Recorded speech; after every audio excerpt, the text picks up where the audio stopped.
नमस्कार। आज गोनू झा की कहानी आकाश महल। कहानी सुनाने से पहले बच्चों को गोनू झा के बारे में बता दूं। गोनू झा का जन्म बिहार के मिथिला में दरभंगा जिले के भरवारा गांव में हुआ था। जैसे अकबर बिरबल या तेनालीराम फेमस हैं, वैसे ही गोनू झा की कहानियां बिहार में बहुत फेमस हैं। आज की कहानी मैंने अपनी नानी से सुनी थी। कहानी को याद कर मैंने लिखने की कोशिश की है, उसे थोड़ा इलैबोरेट भी किया है। तो आज की कहानी आकाश महल। मिथिलांचल दरबार में हमेशा हंसी मजाक चलता रहता था, क्योंकि मिथिला नरेश काफी सरस स्वभाव के थे। महाराज को बुद्धिमान लोग तो पसंद थे ही, पर बुद्धिमान होने के साथ साथ जो लोग वाक चातुर्य यानी बोलने में उस्ताद चतुर होते थे, वे राजा के प्रिय बन जाते थे। बहुत दिनों से राजा को ऐसे किसी व्यक्ति से मुलाकात नहीं हुई थी।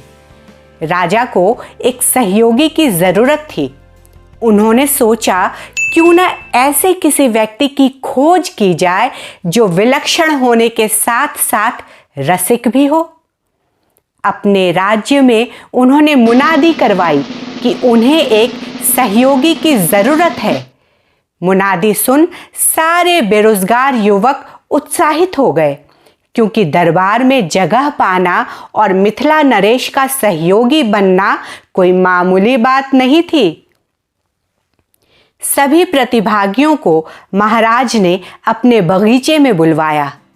महाराज ने घोषणा की, आप सभी जानते हैं कि हमें एक सहयोगी की आवश्यकता है जो तेज बुद्धि के साथ साथ हास प्रयास भी कर सके। इस पद को वही व्यक्ति पा सकता है जो हमारी एक शर्त पूरी करेगा, और हमारी शर्त यह है कि हमें आकाश में एक सुंदर सा महल चाहिए। जो भी आकाश महल का निर्माण करेगा वो हमारा सहयोगी बनेगा। इस कार्य को पूरा करने में जितनी भी चीज़ों की आवश्यकता होगी वो राज खजाने से उपलब्ध कराई जाएगी। यह घोषणा सुनते ही सब भौचक्के रह गए। भीड़ में खुसर फुसर होने लगी। अरे ये क्या बात हुई? आकाश में कौन महल बना सकता है? कैसी बेवकूफी है। सब लोग ठीक ही बोलते हैं। बड़ा संखी राजा है। हाँ, बड़ा संखी है, बहुत संखी है, बहुत पागल है, संखी है। तभी भीड़ से एक युवक राजा तक पहुंचकर बोला, महाराज की जय हो, मैं आकाश में महल बना सकता हूँ, परंतु मुझे इस कार्य को शुरू करने के लिए 4-5 महीने लगेंगे। महाराज आश्चर्यचकित हुए। पूरे भीड़ की नजर उस युवक पर थी। वो युवक आत्मविश्वास से भरपूर अभी से विजयी मुस्कान दे रहा था। महाराज ने युवक को ऊपर से नीचे तक देखा, फिर पूछा, तुम्हारा नाम क्या है युवक? महाराज, मेरा नाम गोनू झा है। गोनू झा, क्या तुम्हें पूर्ण विश्वास है कि तुम आकाश महल बना सकते हो? जी हाँ महाराज। महाराज को गोनू झा की आंखों में विश्वास की चमक दिखी। राजा को लगा, जिस चुहलबाज को वो ढूंढ रहे हैं, शायद वो तलाश अब पूरी हुई। महाराज ने गोनू झा से पूछा, क्या तुम्हारा कार्य 5वें महीने की पूर्णिमा से आरंभ हो जाएगा? अवश्य महाराज। महाराज प्रसन्न होकर बोले, बहुत बढ़िया। तो यह तय रहा, आज से 5वें महीने की पूर्णिमा के दिन खुले मैदान में गोनू झा नाम का ये युवक आकाश महल बनाएगा। इस चमत्कार को देखने के लिए आप सभी आमंत्रित हैं। पूरे 4 महीने मिथिलांचल में हलचल रही। सभी की जुबान पर गोनू झा का ही नाम था। कुछ लोगों को तो गोनू झा पागल लग रहा था। बड़े बूढ़े आपस में बात कर रहे थे कि गोनू झा ने खुद से अपने पैर पर कुल्हाड़ी मार ली। अगर कार्य पूरा नहीं हुआ तो अवश्य ही मिथिला नरेश गोनू झा को कठोर दंड देंगे। ऐसी ही बातों में 4 महीने बीत गए और 5वें माह की पूर्णिमा आ गई। लोगों में काफी कौतूहलता थी। बड़ी भारी भीड़ मैदान में जुटने लगी। गोनू झा को वहां पहले से उपस्थित देख लोगों को बड़ा आश्चर्य हुआ। महाराज का आगमन हुआ। भीड़ ने राजा का अभिवादन किया। महाराज की जय हो, महाराज की जय हो, महाराज की जय हो, महाराज की जय हो, महाराज की जय हो। महाराज ने गोनू झा से पूछा, क्या तुम आकाश महल के निर्माण के लिए तैयार हो? जी हाँ महाराज, अगर आपकी आज्ञा हो तो। मेरे मजदूर राजमिस्त्री आकाश पर पहुंच चुके हैं। इतना कहते ही गोनू झा ने एक लंबी सी सूची एक संतरी को सौंपी। इस सूची में भवन निर्माण से संबंधित आवश्यक सामग्री लिखी हुई थी। फिर एक बड़ा सा कागज महाराज के सामने खोलकर कहा, महाराज, ये महल का नक्शा है। अगर आपकी आज्ञा हो तो कार्य शुरू किया जाए। महाराज की आज्ञा मिलते ही गोनू झा ने एक हरे रंग की झंडी निकाली। झंडी को पूरी तरह से खोलकर आसमान की तरफ ऊंचा उठाकर जोर जोर से झंडी हिलाने लगे।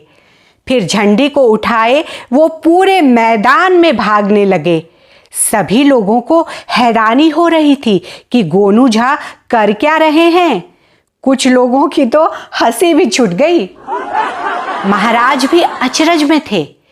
तभी आसमान से आवाजें आने लगीं। सब तैयार हो जाओ, सब तैयार हो जाओ। महल निर्माण शुरू करो, महल निर्माण शुरू करो।